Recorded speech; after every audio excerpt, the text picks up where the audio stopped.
OFW, mabuhay po mga kababayan ko. Binabati ko po kayong lahat sa ang mansulok ng mundo. Nagbabalik na naman po ang inyong lingkod, Magandana. And for today's sharing video po, pag-uusapan po natin ang mga immigration officer. Okay po.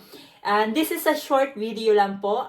I-share ko lang po sa inyo ang technique na ginagamit ng ating mga pinakamamahal na immigration officer when they are doing an interview or interrogation sa airport sa isang passenger or sa isang traveler. Okay? Okay, pag-usapan po muna natin ang ating mga pinakamamahal na immigration officer. Yung mga immigration officer po, they are very well trained po sa pag-iimbestiga. Dumaan po sila sa malalim na pagsasanay para mag-usisa sa isang traveler, sa isang passenger, para malaman yung totoo. Para mag-imbestiga, para malaman po ang totoo. At isa na po sa technique na ginagamit ng ating mga immigration officer ay ang tinatawag na triangulation investigation. Okay, ito po yung gusto ko pong i-share sa ating mga kababayan. To be aware po, okay? I know po sometimes may mga ibang immigration officer na sumusobra sa question or medyo off ang question, out of the limit na po, out of the line na kung tawagin. Pero I would like all our kababayans to be aware po sa technique na ginagamit ng ating mga immigration officer. Okay? This is what they call triangulation investigation. Alright? So, tanungin natin si Google kung ano nga ba ang ibig sabihin ng triangulation investigation. Alright? Okay. Dito sabi, triangulation in research means using multiple dataset, methods, theories, and investigators to address a research question. It's a research strategy that can help you enhance the validity and credibility of your findings and mitigate the presence of any research biases in your work. So yun po ang sabi ni Google. So yung triangulation investigation composed of 3 set po. Okay? So meron tayong 3 Ds na tinatawag. Simulan muna natin sa demeanor. Okay, demeanor. Ibig sabihin, yung mga officer, magbe-base siya sa demeanor ng isang passenger while they are doing or while they are conducting an interrogation or interview.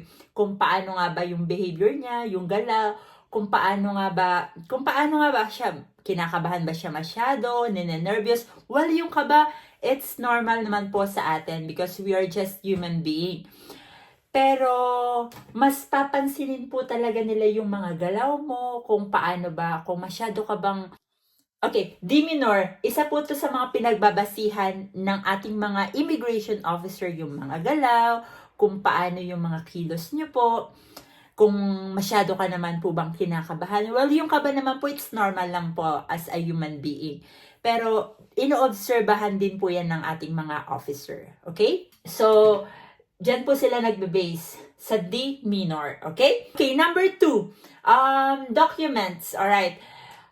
Napaka-importante po ng documents.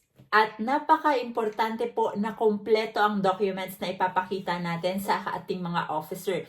At ito po ang pinakamabisang paraan para po ma-convince natin ang ating mga officer. Okay? So dito, titingnan ng mga immigration officer kung talagang kompleto, kung talagang tunay, kung talagang valid. Isa po yan sa mga technique na ginagamitan nila ng triangulation investigation. Okay?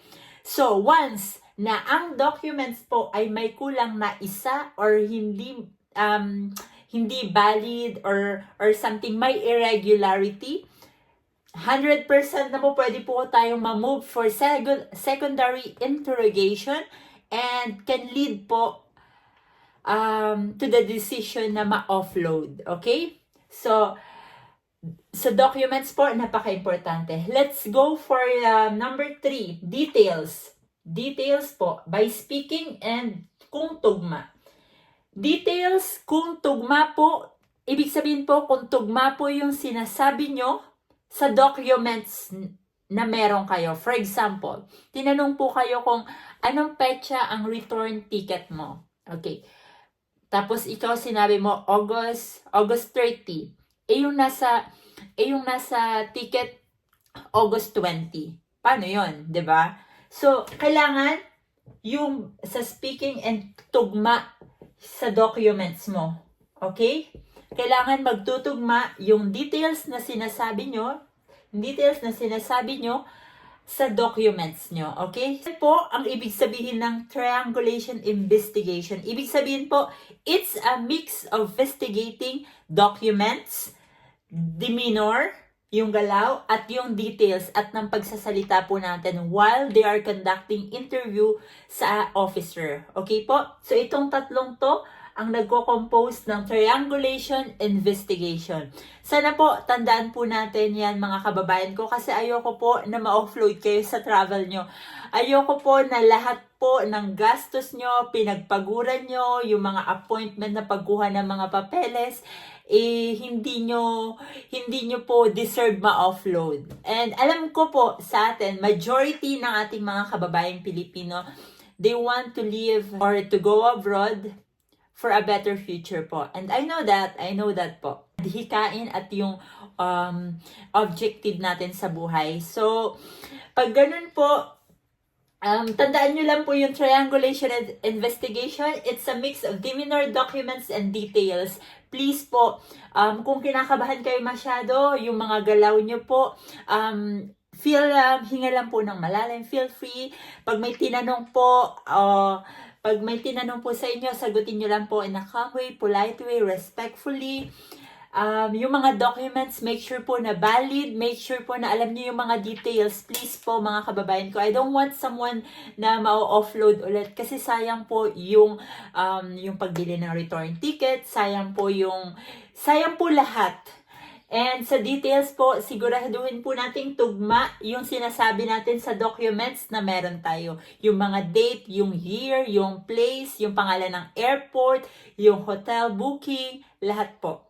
Alright? Namang po for today's sharing video, sana po may natutunan po kayo. May na-share po ako sa inyong makabuluhang impormasyon.